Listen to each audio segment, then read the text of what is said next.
mathematicians only are dealing with the structure of the reasoning, and they do not really care about what they're talking. They don't even need to know what they're talking about, or as they themselves say, or whether what they say is true. Now, I explain that.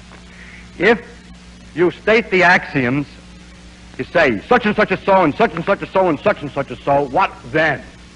Then the logic can be carried out without knowing what the such and such words mean.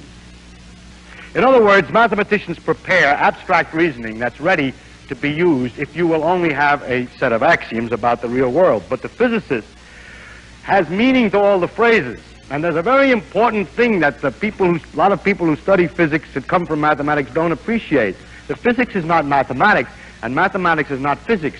One helps the other.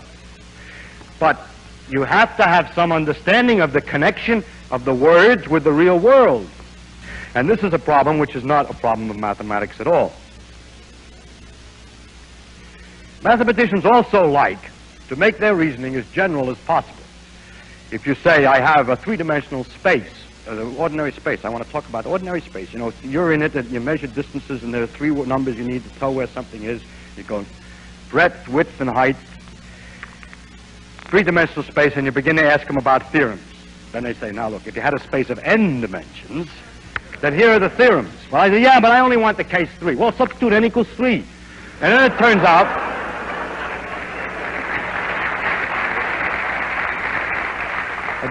out that very many of the complicated theorems they have are much simpler because it happens to be a special case.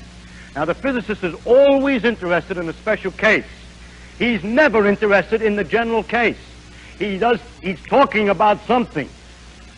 When you know what it is you're talking about, that these things are forces, and these are masses, and this is inertia, and this is so on, then you can use an awful lot of common sense, seat-of-the-pants feeling about the world. You've seen various things. You know more or less how the phenomenon is going to behave. Well, the poor mathematician, he translates it into equations, and the symbols don't mean anything to him, and he has no guide but precise mathematical rigor and care in the argument.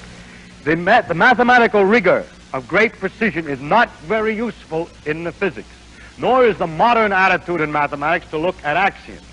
Now, mathematicians can do what they want to do. One should not criticize them because they are not slaves to physics. It is not necessary that just because this will be useful to you, they have to do it that way.